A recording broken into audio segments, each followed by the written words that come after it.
빼먹은 게 있는데요. 아까 일정한 경우를 설명 안 드렸죠? 일정한 경우. 아까 이런 그림을 그린 적이 있습니다. 이게 몇 년도를 기준으로 한다고요? 네. 2006년도 1월 1일을 기준으로 합니다.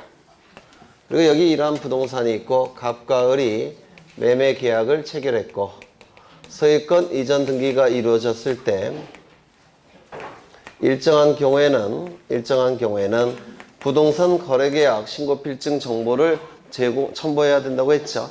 그러면 등기관은 갑부의 권리점이 기타란에 뭘 기록한다고 했습니까? 거래 가액을 기록한다고 했고요.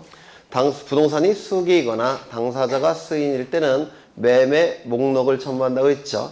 그러면 갑부의 권리자 및 기타란에 매매 목록 번호를 기록한다고 했습니다. 그렇죠? 그건 다 설명을 드렸는데 이걸 설명을 안 드렸어요. 제일 중요한 거를. 일정한 경우. 그러면 부동산 거래계약 신고필증 정보나 매매 목록을 첨부해야 되는 경우는 어느 경우냐? 이걸 좀 기억해 두셔야 돼요. 첫 번째, 등기원인 증서가 매매 계약서이고 여기서 조심하셔야 될 것은 등기원인이 매매 계약일 때가 아닙니다. 등기원인 증서가, 즉 등기원인 증명정보가 매매 계약서일 때예요. 매매 계약서. 두 번째, 소유권 이전 등기를 신청할 때, 즉 등기의 목적이 소유권 이전 등기를 신청할 때, 등기의 목적이 소유권 이전 등기를 신청할 때, 그때만 이 부동산 거래계약 신고필증 정보와 매매 목록을 첨부하는 겁니다. 이걸 좀 기억해 두셔야 돼요. 그렇다면 2006년도 1월 1일 이전에 작성이 됐다면 첨부할 필요가 있을까요? 없을까요? 없습니다. 1월 1일 2006년도 1월 1일 이후에 작성이 돼야 돼요. 거래가 2006년 1월 1일 이후에 이루어져야 된다는 겁니다.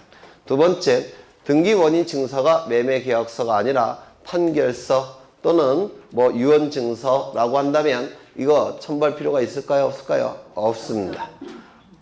그렇죠. 매매 계약서일 때만 첨부하는 겁니다. 소유권 이전에 가등기를 신청할 때는 첨부할까요? 첨부하지 않을까요? 첨부하지 않습니다.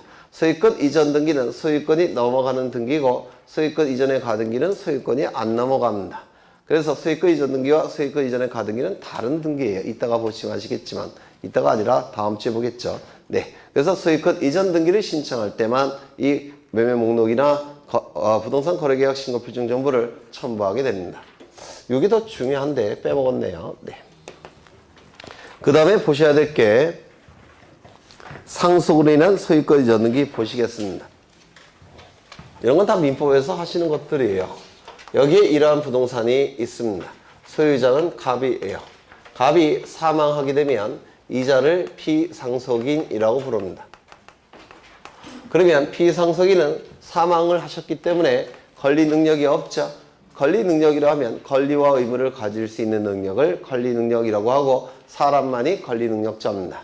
따라서 갑은 돌아가셨으니까 사람이 더 이상 아니에요. 그렇죠. 따라서 권리를 가질 수는 없고 갑이 가지고 있는 모든 재산적 권리와 의무는 하나도 빠짐없이 상속인에게, 상속인 A에게 포괄해서 승계가 이루어지게 될 겁니다. 이를 뭐라고 불렀습니까? 상속이라고 불렀습니다. 맞습니까? 그러면 이제 이 A는 소유권을 취득합니다. 어느 시점에 취득합니까? 갑 사망 시, 즉 상속 개시 시에 소유권을 취득하는데요. 상속 개시 시는 피상속인 사망 시점에 상속이 개시가 됩니다. 그러면 갑 사망 시에 A가 소유권을 취득할 텐데 이 취득한 소유권을 다른 자에게 처분하기 위해서는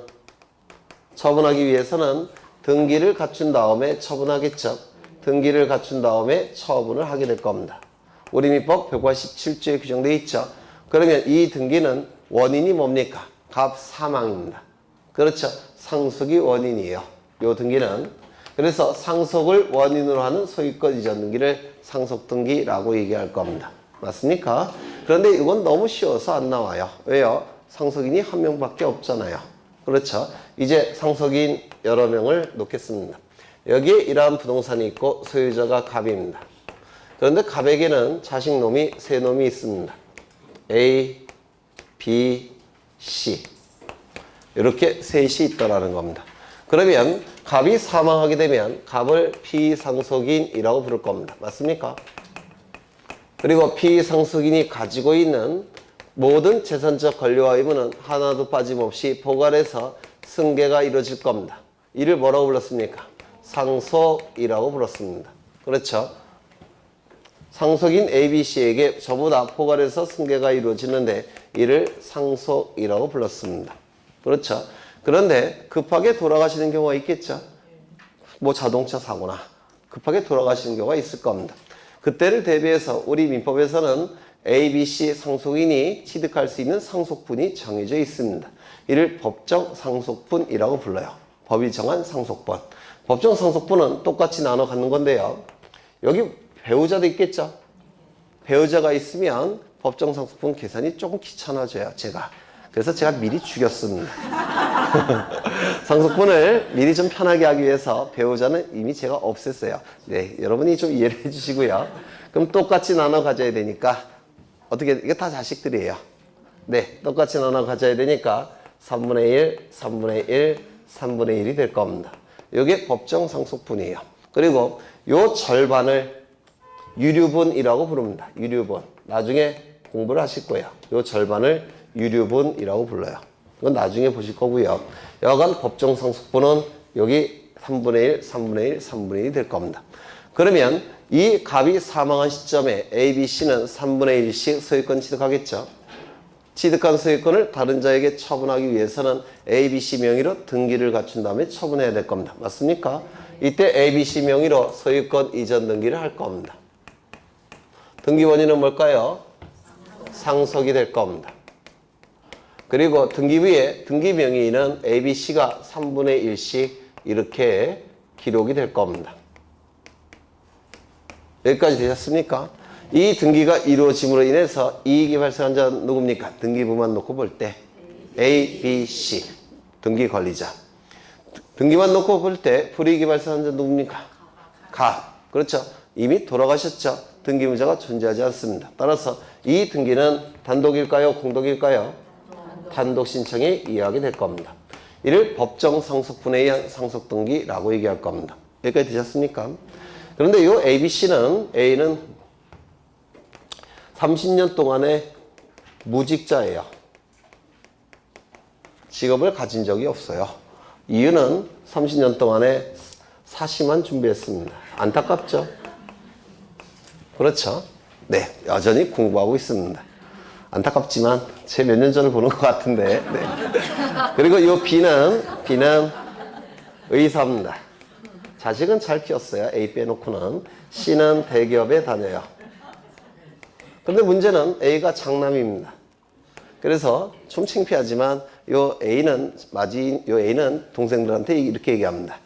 창피하지만 내가 제사도 지내야 되고 산소도 관리해야 되니까 요거 내가 가지면 안 되겠느냐. 물론 동생들은 그렇게 얘기하겠죠. 문제는 요 옆에 있는 누군가가 문제죠. 누굴까요? 네,